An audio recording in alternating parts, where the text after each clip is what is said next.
know, we will gently correct you.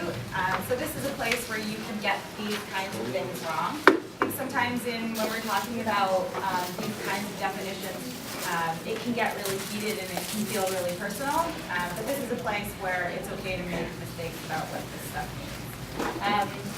So lesbian and gay, who wants to give us a definition of what lesbian and gay is? And you can cheat, right? Because I gave you the definition. Oops. Who's going to be brave? Hey, well done. Thank you. Okay, so gay obviously, well, it's probably like a guy and a guy. Like a guy is a relationship with another guy, and lesbian is like a girl and a girl, right?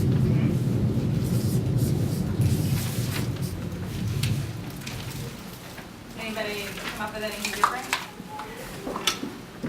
Yeah, I think lesbian usually means women who have sex and intimate relationships with other women. I think gay is sometimes I think you're right that usually it's men who have sex with men, but sometimes it's used as like an umbrella, like the gay community, and the rest of us who are part of that community and different kind of identities are slotted underneath it.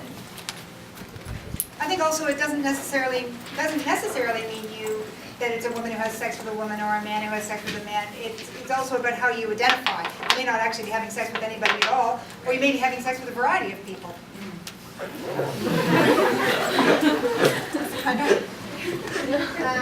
Yeah. Okay, so how about, oh no, I've skipped, sorry. How about bisexual?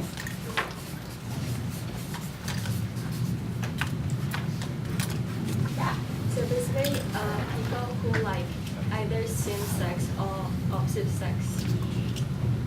Yeah. Yeah, absolutely. So usually people who might have intimate relationships with both. Oh, I haven't done that right. Anyways, I'm Yeah, never yeah, can no, figure out no, what oh the well, symbols whatever. mean. Don't worry about the symbols. Yes, that's right. I think the other interest, the thing about people who are bisexual is they're quite often excluded from straight community, and they sometimes can be excluded from queer community as well, and not accepted in either place, so it can be a difficult identity to negotiate. Okay, now we do trans, since I wrote it down. Transgender, transsexual, two-spirited. Okay, your friends took the easy one, so let's go for the difficult one.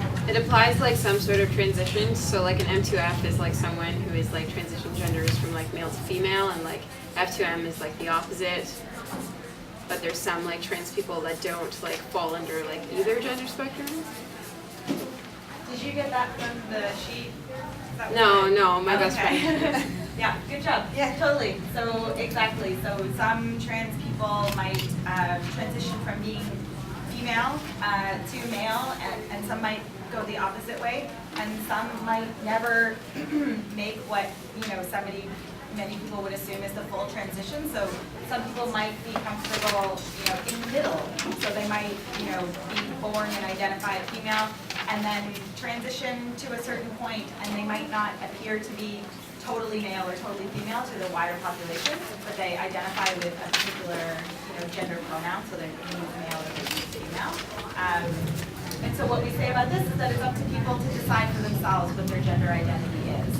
So however they feel comfortable and however they feel what pronoun best suits them is the one that we use, and that's the one to be respected.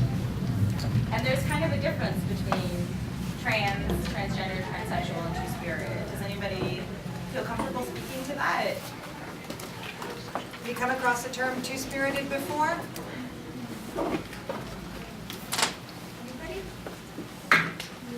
So two-spirited comes from Aboriginal culture, and really refers to a person who's seen to contain both male and female spirits. There was a historic tradition that these people had particular knowledge and particular healing skills as a result. And it's a term that's been reclaimed by Aboriginal people as a way of talking about being trans. Transsexual tends to be, this is one of the trickier sort of identities to define this whole the transgender, transsexual, two-spirited. Transsexual tends to be associated with people who have had or want to have surgery. Not 100% of the time, but often it's associated with people who have had sex reassignment surgery. Whereas trans is often an umbrella, so people who are transsexual who have had surgery and identify with that can also often be situated under the sort of the trans umbrella.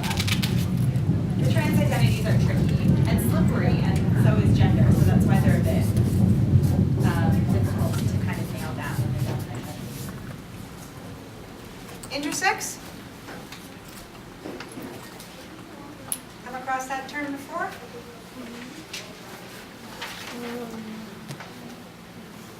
Anybody had a look at the cheat sheet? Yeah, it's on there.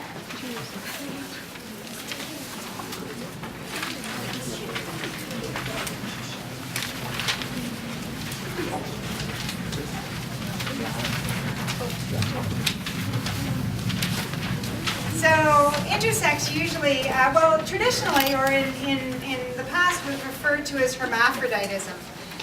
Generally, this is a child that's born with non-specific or ambiguous sexual genitalia.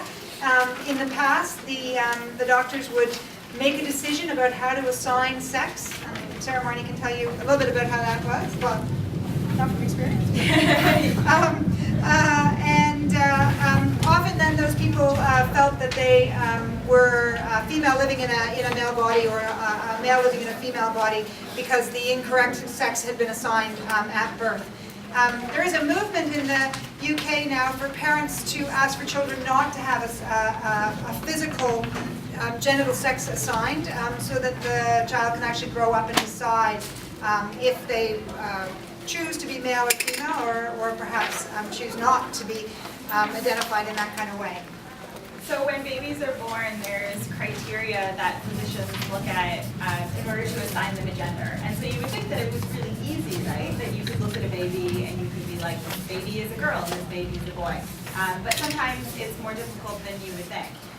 So what they do is they analyze the baby's genitalia. And until fairly recently, and I think even kind of up until the present, if a baby was born with a penis that was smaller than a certain size, they would just cut it off and then create, right, shock, right? Totally. And they would create what they constructed as female genitalia. And they would raise that baby as a girl. And at a certain point, sort of around 12 or 13, they would start to administer female sex hormones, so estrogen. And so there's this movement now to kind of let these babies, you know, grow up, become adults, and then decide for themselves how they feel about their gender identity. How about queer? Much easier term. People who don't want to be identified as the default, so they just want to have a general word. Yeah, we sort of talk about it as an umbrella term. I'm never good at drawing umbrellas. You're getting better. I know. There we go. I won't drop raindrops. Yeah, that it's kind of an umbrella term, that it might be another way of, rather than going through the whole lesbian, gay, bisexual, transgender, queer questioning list of people, that really it's more often now referred to as the queer community. Yeah, I think historically, and a lot of people are kind of an older generation, remember when this term was used in a really derogatory way. And so some people still feel a little uncomfortable using it because they're not sure, is it an insult? Is it a word that I can use if I'm not queer? And I think it's just one that you have to be careful with. I think, Sarah Jane, you talked to, once you've been sort of accepted by the queer community and you do work in the queer community, that it's probably okay to use. It's also an identity that I think allows people the freedom to define their own sexuality without placing kind of like a rigid label on it. So I know a lot of queer women think that lesbian is too rigid, so it defines them as women who have sex with women and only women for the rest of their lives, which is kind of, you know, rigid in, it doesn't allow one a lot of movement to kind of explore or have other desires. And so queer kind of allows some fluidity and fluidity and the room to sort of define your identity for yourself. So our final term is ally, and this is one I used when I was talking about positive space because it is really a key part of the positive space campaign. Anybody got any ideas about what that might mean? Yeah. Straight people who support LGBTQ community. Yeah. So one of the websites we wanted to link to is called Straight But Not Narrow. And this is precisely that. It's straight people who offer vocal and obvious support to the queer community. And sometimes it's not even No. just straight people. So sometimes it could be, sometimes trans people identify as queer, but they might also be heterosexual. This is where it gets kind of complicated. And so they could be an ally for LGBTQ. Or LGBTQ could be an ally for trans people, right? So I'm not trans, I'm cisgendered, which only means that I was born and identified female at birth, and it's the way that I continue to identify. But I consider myself a trans ally, so I make an effort to learn about trans issues on campus and how to better serve trans students, and about the history of sort of trans identities. Okay, we're going to look at one last term, which is heterosexism.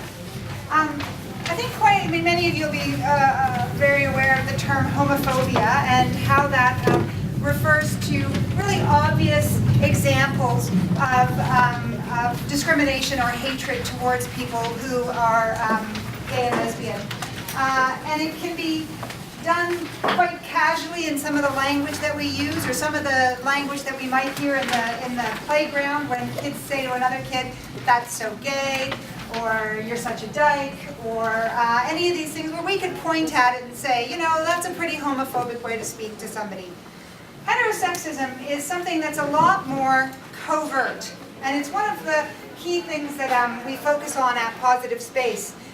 It's those subtle little things that are part of our lives, our institutions, about the way in which we conduct ourselves on a day-to-day basis. It's about take-it-for-granted knowledge in the way that we operate that subtly discriminates against lesbian, gay, bisexual, and trans people. It's the way in which the heterosexual couple is privileged in our culture through our laws and our institutions and traditions.